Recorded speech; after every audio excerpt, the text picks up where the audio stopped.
Hey guys, welcome back to our my channel. हमारे paper का नाम है बिज़नेस लॉ और हम चैप्टर की तरफ चलते हैं हमारे, जिसका नाम है कॉन्ट्रैक्ट इट्स एसेंशियल।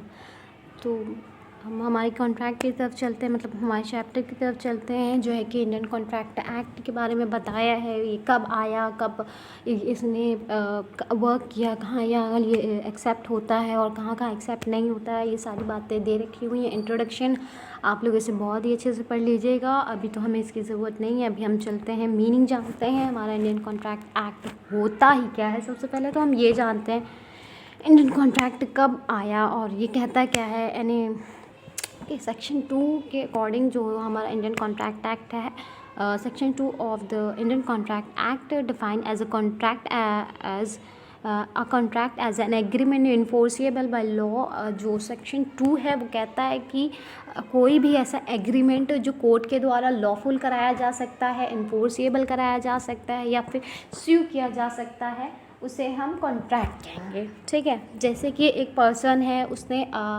किसी भी लीगल ऑब्लिगेशंस को करने के लिए किसी भी लीगल वर्क को करने के लिए दोनों के दरमियान कॉन्ट्रैक्ट होता है। अब जैसे कि एक पर्सन है, उसने एक बाइक बेचने का प्रॉमिस किया है बी को और बी भी उस बाइक को ख़रीदने का प्रॉमिस करता है। ठीक है, ए तो बाइक दे देता है पर बी उसके पैसे नहीं देता है। तो इसके लिए क्या दोनों के दरमियान क्या होता है, पहले से कॉन्ट्रैक्ट होता है बट वो पैसे नहीं देता है, तो उसके लिए इन्फोर्सेबल वो कहाँ होगा, वो किस तरह से करेगा, वो अपने पैसे कैसे वसूल करेगा। तो वो कोर्ट में जाकर केस करके उसे अपने पैसे को वसूल कर सकता है। इसीलिए हम कॉन्ट्रैक्ट को बनाते हैं कि ताकि पर्सन्स को हेल्प हो सके। ठीक है, कॉन्ट्रैक्ट इसीलिए लॉ को बनाया जाता है। तो कॉन्ट्रैक्ट तो आप समझ गए होंगे कि होता क्या है। कोई भी ऐसा कॉन्ट्रैक्ट या कोई भी ऐसा एग्रीमेंट जो दो पार्टी के दरमियान हुआ होता है, वो इन्फोर्सिएबल कोर्ट के द्वारा कराया जा सके, उसे ही हम कॉन्ट्रैक्ट कहते हैं। और भी बहुत सारे जो राइटर्स हैं उन्होंने कहा है, जैसे कि फ्रेडरिक पोलकर ने कहा है, every agreement and promise enforceable by law is a contract. कोई भी ऐसा एग्रीमेंट और प्रॉमिस जो कोर्ट के द्वारा इन्फोर्सेबल कराया जा सकता है, उसे ही हम कॉन्ट्रैक्ट कहते हैं। तो हमें कॉन्ट्रैक्ट के बारे में मालूम हो चुका है और कॉन्ट्रैक्ट के अंदर कौन कौन सी ऐसी बातें हैं जो होनी चाहिए, ज़रूरी होती हैं, उसके एसेंशियल्स क्या होते हैं कॉन्ट्रैक्ट के अंतर होने वाले।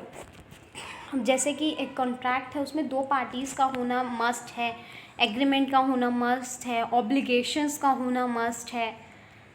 ओके, तो ये बातें होनी ही चाहिए एक कॉन्ट्रैक्ट के अंदर।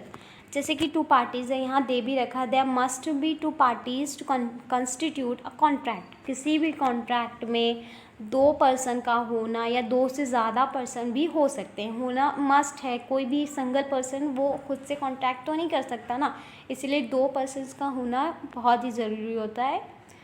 और contract can only be bilateral. Contract जो होता है बायलैटरल होता है, मतलब जैसे कि तू मेरे लिए कुछ कर रहा है तो फिर मैं आपके लिए कुछ करूँगी, ये बायलैटरल ही होता है कॉन्ट्रैक्ट। कभी भी ऐसा नहीं कि मैंने तुम्हारे लिए कुछ किया तो तुम मेरे लिए कुछ ना करो, तो ये कॉन्ट्रैक्ट नहीं होता है।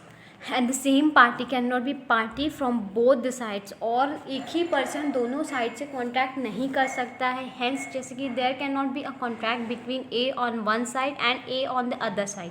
कॉन्ट्रैक्ट जो ऐसे नहीं हो सकता कि ए एक साइड हो और ए वो दूसरी साइड भी ए ही हो। कॉन्ट्रैक्ट हमेशा दो लोगों के दरमियान ही होगा या फिर दो से ज़्यादा पर्सन्स भी हो सकते हैं। ओके, और जो कॉन्ट्रैक्ट होगा, आपका जो पार्टनर होगा कॉन्ट्रैक्ट में, वो आपका सर्वेंट नहीं होगा, वो फर्म का सर्वेंट नहीं होगा, ना ही तो can not his on employer, ना तो वो आपका बॉस होगा, वो आपका पार्टनर ही होगा। A person can not enter into a contract with himself. ना ही तो कोई पर्सन जो कॉन्ट्रैक्ट कर रहा है वो खुद से कॉन्ट्रैक्ट कर सकता है। खुद से कोई कॉन्ट्रैक्ट हो भी सकता है भला, नहीं ना। A person who make the promise is known as a promisor. जो पर्सन होता है जो प्रॉमिस करता है उसे हम प्रॉमिसर कहते हैं। And the person to whom the promise is made is known as a promisee. और जो पर्सन प्रॉमिस बनाता है, मतलब जो करता है, उसे प्रॉमिसी कहते हैं। मतलब एक पर्सन को प्रॉमिसर कहते हैं और दूसरे पर्सन को प्रॉमिसी कहते हैं। As a matter of fact in a contract each party is promisor as well as promisee. For example क्या होता है, व्हेन अ प्रॉमिसर एक पर्सन होता है, वो प्रॉमिस करता है अपनी कार को बेचने के लिए 20,000 रुपये में, और दूसरा जो पर्सन होता है जिसे हम प्रॉमिसी कहते हैं, वो उसी कार को 20,000 रुपये में ख़रीदने के लिए एग्री होता है, तो इसे हम कॉन्ट्रैक्ट कहेंगे। ये मतलब कॉन्ट्रैक्ट है, ये एग्रीमेंट के लिए तैयार है, ठीक है। तो हम इसे तो हम अपने लेक्चर्स को आज यहीं पे ख़त्म करते हैं। Okay, bye.